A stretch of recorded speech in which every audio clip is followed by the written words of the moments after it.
The Houston Midtown chapter of the Society for Financial Awareness presents Money Matters with your host, Christopher Hensley.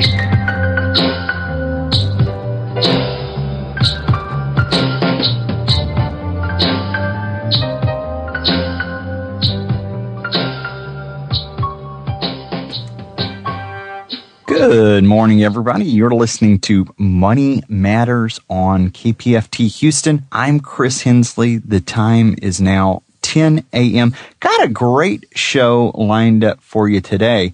Martha Stewart, Al Capone, Willie Nelson, possibly even our currently elected president. We do not know, but tax evasion, fraud has become an issue. The first three people that I mentioned have all done time or been affected from tax evasion or fraud. Now, that's on a national scale. If you are an entrepreneur, if you're a business owner, fraud can happen anywhere, even in the most successful companies. Most businesses, large and small, lose an average of 5% of their annual gross revenues to insider fraud. So who finds that out? Who figures out when things like these are going wrong? That would be a forensic accountant. And many have described Tiffany Couch, a forensic accountant, as a sleuth with an adding machine. Think of it as a detective with a calculator there. Tiffany has written the book, The Thief in Your Company, Protect Your Organization from the Financial and Emotional Impacts of Insider Fraud. So Tiffany will be joining us very, very shortly to do really kind of a deep dive into this subject of forensic accounting, fraud, tax evasion, and even the emotional impact if you have been a victim of fraud. So keep listening. Stay tuned. She will be joining us very, very shortly. But with that, if you're a longtime listener, you know we always reserve the first few minutes of the show to tell you a little bit about what's going on here locally in Houston and the Gulf Coast region when it comes to financial literacy and financial education. Now, you know, we're here in May now, so we're at the end, just completed Houston Money Week, which is actually in all reality Houston Money Month, because we've had many, many events that were free throughout Houston when it came to financial education, financial seminars, and these were really to low income, moderate income, anybody who wanted to learn more about financial education. We offered free classes as part of National Financial Literacy Month, which is a national holiday or a national week really dedicated to empowering and teaching about your finances. Now, so I am on the Houston Money Week leadership team, and just to let you guys know, even though if you were to go to the website, HoustonMoneyWeek.org, and you look at the calendar, and you don't see anything because it's still showing from April, we still have events that are going on. That's how big this thing is. There's really some momentum going, and we've got a lot of different groups that are either partners or somehow associated with Houston Money Week that are still doing seminars. So just a few that I wanted to mention coming up here. One of the biggies, and this is actually going to be in June. We've had Lonnie Matthews on here before, but he does an event called Money Live. Now, that's not actually going to take place to June, but this one is geared towards teenagers, and it actually gives them a simulation of what getting a job interview is like. They give them a job, they give them some money, and they have to budget. They have to buy a car, they have to take care of kids, all of these different things in a simulation that takes the entire day to go through, but it's really, really a neat event that's coming up. I'm on the Facebook page, Houston Money Week Facebook page, and there's all types of events coming up. Here's one on credit reports and credit scores. That's on May 20th. You can get a free copy of your credit report on that day. That one's hosted by Neighborhood Recovery Community Development Corporation. We've got a small business development event taking place at U of H, Bauer College. They always have events going on for small business owners to teach you how to get small business loans, how to put yourself into a position to be able to borrow when you're growing your company. With that, again, point you to that website, even though the calendar hasn't been updated with all of these events. The quick way to do it is to go out to the Houston Money Week Facebook page, and you'll be able to see all of those events. With that, let's go ahead and get our guest on the phone here. Tiffany, are you there? I'm here. Excellent, excellent. Well, thank you so much for joining us today. Thank you for having me on. Absolutely. Well, I like to start the show the same way each time. I'll usually share your bio with listeners so that they can get to know you just a little bit better. and you are the principal at Acuity Forensics. It's a Pacific Northwest forensic accounting firm with a national presence. You have more than 19 years of experience in the field of accounting, with the last 12 years focused solely on forensic accounting-related engagements. Now, you have been quoted in such media outlets as New York Times, Forbes, CNBC. In fact, I read the one earlier from CNBC about the Trump's 1040, so we'll have to get into that a little bit as well. Sure. CNBC, NPR, Wall Street Journal, just to name a few. Are you able to tell us just a little bit about yourself outside of the bio so that listeners might be able to get to know you a little bit better? Sure. I am a small business owner. I worked for a big firm and, had a bad boss. And when I decided to leave that firm, I got a lot of offers from other firms saying, hey, will you build a forensic accounting practice for us? And back then I thought, well, I'm a good forensic accountant, but I'm not sure I can build a practice for anybody. And I sat down and did the math. I was a mom of small kids. My husband was a stay-at-home dad. And I thought, gosh, I could work part-time, help the people that really need it, because what I was learning just in the few short years I was doing this for the big firm was there's a lot of people that need these services and they couldn't afford the big firm rates. And I started Acuity 10 years ago out of my home office, and it's grown exponentially. It's very exciting. I've now got a full staff, and we have an office, and my husband's been able to be a stay-at-home dad the entire time, and we love it here in the Pacific Northwest, and we absolutely love helping people, and that was really the reason for writing the book. We can help more people and get the message out there in terms of how these things happen. That's important. I know one of the ways that forensic accounting got on my radar is at one point, now I didn't complete this, but I started the certified divorce financial analyst, and one of the things that they kind of open your eyes to is the ability for forensic accounting to go and look at a divorced spouse who might be hiding assets away in the middle of a divorce, and that kind of got it on my radar. And then I realized that there's all different arms and different ways to, I mentioned earlier, people who've been charged with tax evasion. Very, very interesting to me. For the listener who doesn't really know what forensic accounting is, can you tell us a little bit about it? Sure, thank you. I am a CPA, certified public accountant, but, I'm not the traditional CPA, so, you don't come to my firm to do taxes or have a financial statement audit done. I'm basically an investigative accountant. And so all of those scenarios you just mentioned are very much ones that come to our office. For example, a mom or dad is dying or has died, and we don't know what happened to the money when the caretaker was taking care of them. Business owner comes to me and says, gosh, something's not quite right. I feel like we have all of this revenue, but I don't have any money in the bank. I don't know what's going on. We come in and figure that out. We do a lot of divorce work, unfortunately. And, for example, I was just teaching a whole room full of prosecuting attorneys on Tuesday how to find hidden assets and hidden income, because all of those prosecuting attorneys were in charge of support enforcement and trying to make sure that, child support issues are paid. And they are finding that people do not necessarily always disclose all of the income they're making. So, very much of an investigative accountant, project-based. We've got a problem. Can you please come help figure it out? What are some of the most common fraud schemes that you see? I know you've mentioned just a few there, but if you had to go kind of think of your top 5, top 10.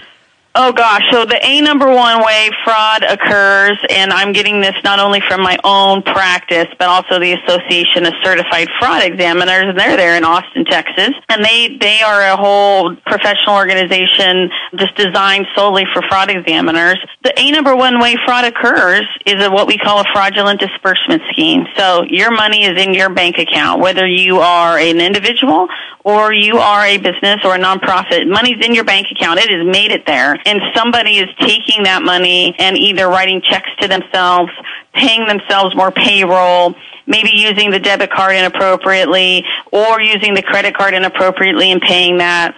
It's the number one way fraud occurs.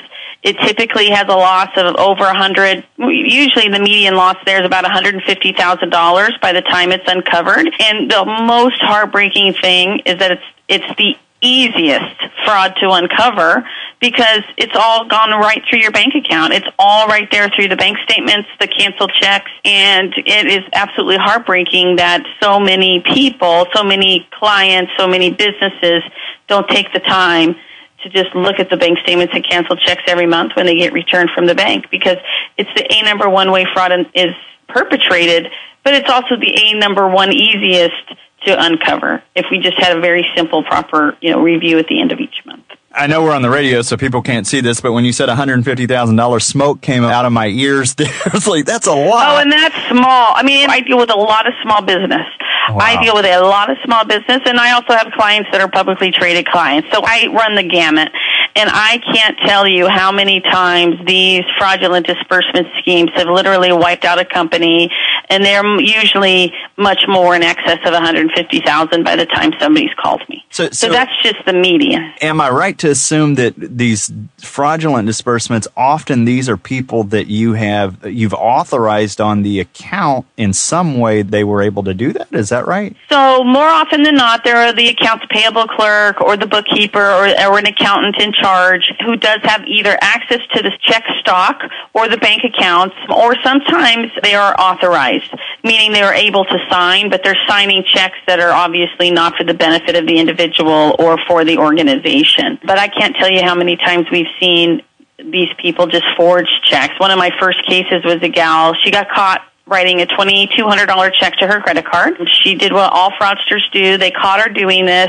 She cried. She said she had only been doing it for a few months, that it started at Christmas, and that, she thought she'd maybe taken $30,000 or $40,000. It was just, things were so tough for her, and my clients loved her, which all clients love the fraudster. And she said, listen, if you just let me pay it back, I'll let you do that. And so they were going to let her do that, but they were so busy. They said, well, you just come in, Tiffany, and figure it out, and we'll do a deal with her. And when I was done, there was 1,100 checks for the amount of $550,000 wow. that she had stolen, and had it all from writing checks either to herself or her personal vendors, like her credit card or her utilities. She'd forged every single one. Wow. And the bank had accepted them all. So the people that I have when I do financial plans and they come in and they haven't even opened their statements from the bank yet, this is a testament as to why you should go back and review. Correct. Not only opening those bank statements, but calling your bank and saying, hey, listen, I want the paper copies of the, just the image, the check images. It usually costs $10 or so. The banks are, quote, making it so easy, and people are going paperless, and fraudsters are relying on this because they know that nobody's checking. And let's face it, have you ever tried to download a canceled check from your online bank? It is painful. So I always encourage everybody, okay, I realize paperless is the way to go, but when it comes to your bank statements and canceled checks, that's going to be your exception. You're going to get those returned to you, because for most business, that is a 1 hour or 30-minute exercise or less to look at all accounts and all canceled checks every single month. It is the best way to uncover these schemes the moment they happen. Gosh forbid you have to go back more than a couple of years for something, and then the bank, oh, well, we'll research it. We're going to charge you an hourly rate, and you'll get Correct. It down the road sometime.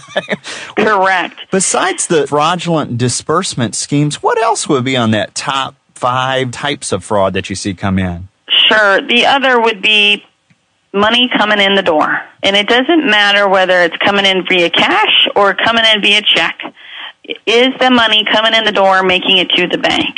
A lot of my clients will say, oh, well, we only take checks. Nobody would steal from me. And then I would point to the case I just closed this week, or a few weeks ago, where the woman was stealing checks that were written to my client's business, and she was putting them in her bank account. Wow. Not even having to change the payee name on the check. So we have absolutely got to make sure that your money coming in, whether it's cash, whether it's checks, credit cards, a little harder to obviously divert. So I really am dealing with the cash and the checks, making sure that those funds are making it all the way to the bank and they're not getting diverted before they make it there. So all of these that we're talking about can kind of fall into the scope of what's considered financial crimes. Now, your book, The Thief in Your Company, you talk a lot about the emotional impact of financial crimes. Can you dive a little bit deeper into that for us? Over the course of my career, what I've uncovered is it doesn't matter if I'm dealing with a small company, mom and pop, they started the company out of their garage, or whether I'm dealing with a publicly traded company. In every single case, the fraudster is the person that my clients loved, and I use that word on purpose, loved and or trusted the most. And so the day before the fraud is uncovered, if I had asked any of those clients, hey, listen, put your most trusted to your least trusted employees in a rank the fraudster would be in the top 3 every single time. And so because of this dynamic that the fraudster is able to use their ability to be liked and to be trusted to perpetrate their crimes, number one, my clients are never going to look at that person because they love and trust that person. Number two, the fraud is going to be able to go on much longer because that person is not being looked at, always has plausible explanations. And so it's this whole dynamic that not only allows the fraudster the access, but then allows the frauds to go on for so long. And then number 3, it creates a real emotional upset to a client because it is a betrayal of an enormous magnitude. And they're struggling with, what's wrong with me that I trusted this person? What's wrong with me that this went on for so long under my nose? If I can't trust this person, how can I trust anybody in my life? And so we're having to deal with all of those emotions first before we can even talk about dealing with the fraud. And so I just always caution. That's why I wrote the book. I wrote the book so that everybody can understand nobody's immune from this. And in fact, the people in your organization that are most trusted and well-liked, especially if there's little to no oversight over their activities. I imagine whether you're a small business owner or a CFO or CEO, that the kind of betrayal that you feel when you discover this is huge. So you're looking and you get that sinking feeling in your stomach and you think you see a red flag or you discover a theft. What do you do once you see some of these red flags come up? If you're seeing the red flags, don't ignore them. That's the number one thing. Don't ignore them. Number 2, you're a human. You're going to ask questions about it. And I just want you to know that the fraudster will always have a plausible explanation every single time. And so all I'm asking you to do is not only intake what the person is telling you, but go get sufficient relevant documents to unravel whether what they're telling you is true or not. So in the example of the gal that took $550,000, they knew things weren't quite right. It looked like bills were getting paid twice, and just weird things were happening. And they would go to her, they would ask her a question. She'd say, "Oh, I just accrued that expense twice in the same month," or "I accidentally paid that bill twice." And nobody, had they gone to the filing cabinet and figured out, what did the bills say, or had they looked at the canceled checks, they would realize that what she was telling them was just a way to push them off. And so it's always ask the questions, but also make sure you get the documents. If you do find that something's wrong, then you've just got to start locking down that person's access. Maybe put them on leave. If that's a legal thing that you're able to do, call an employment law attorney, put the person on leave, and then just lock down their computer, their workspace, their email, all of that. So A, that nobody can access that information and change it, but B, that you've basically kept the evidence as much intact as possible. And then I always say call your insurance agent, see if you've got employee dishonesty insurance or some sort of fidelity bond. And then, call a specialized accountant. You don't need an audit.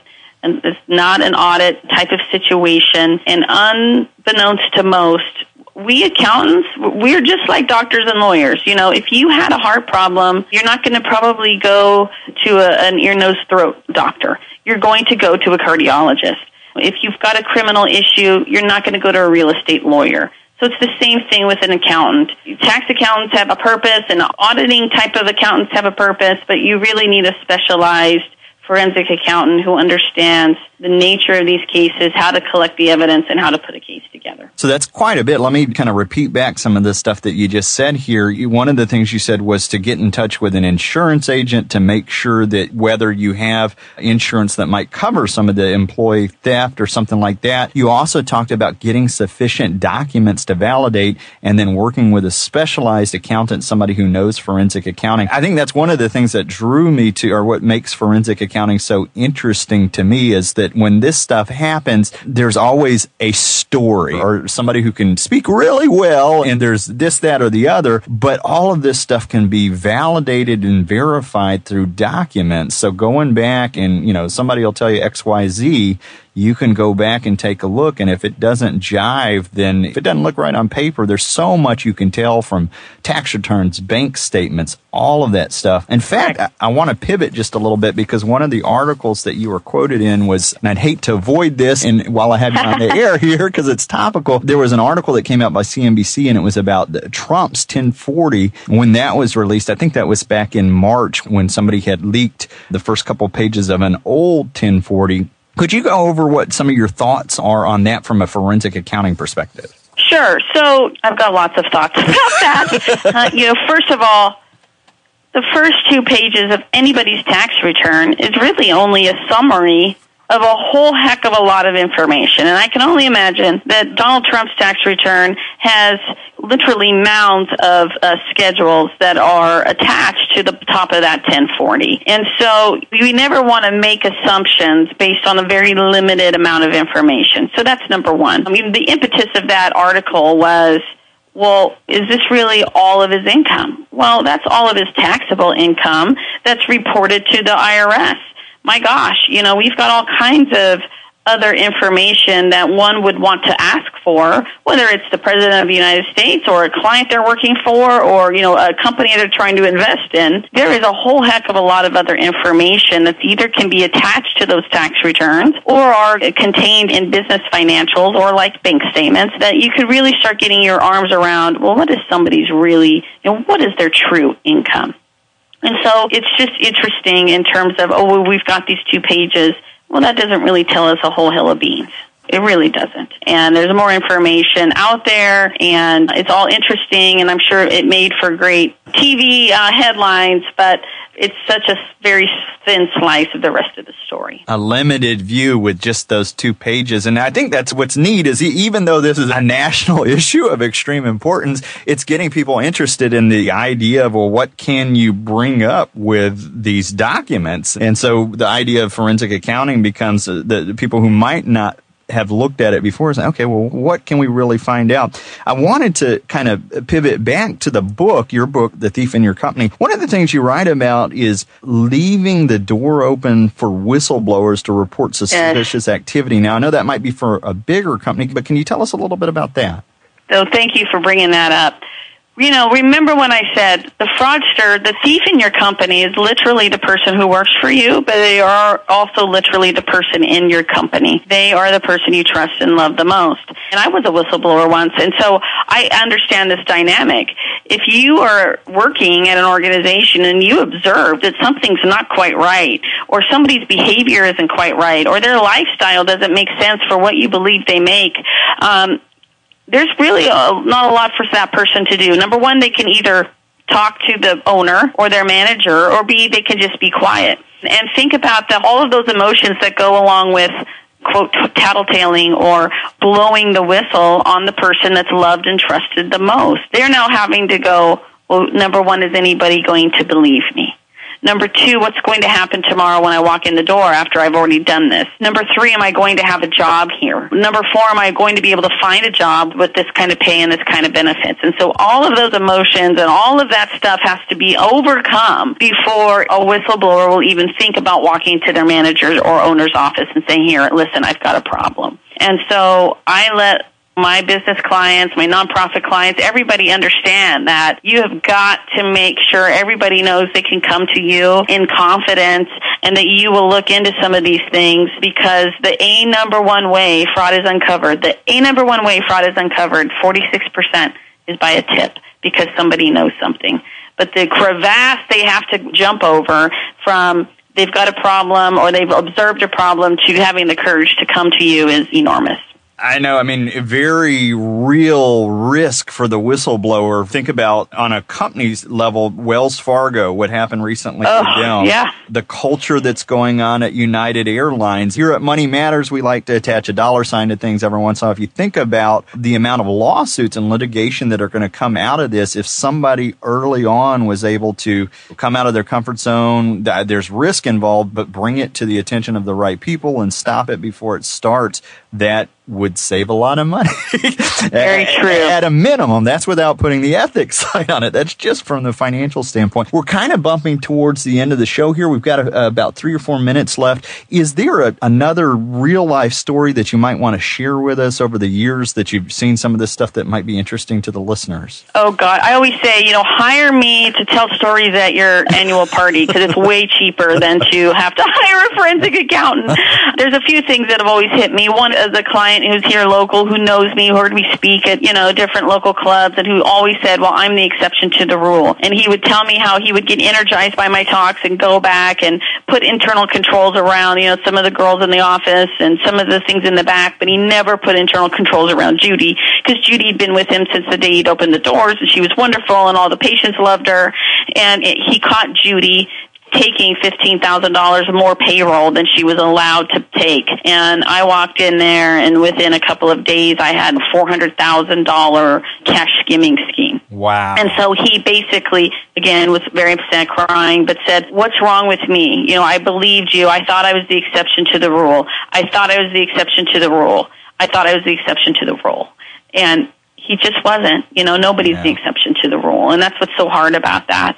So that's one of the ones that sticks with me. The other is a very large publicly traded company where the gal that was going to be the next CEO, she was caught just forging a signature on an expense reimbursement, which was a ridiculous thing to do when you make $500,000 on your W-2, and nobody could understand why she would have done something so ridiculous. And they basically called us in to look at internal controls and verify how this couldn't happen again and how something like this could be uncovered by the internal auditors. By the end of the day, I had about $160,000 fraud from all of her false expense reimbursements, but when I was done, it was a $1.4 million expense.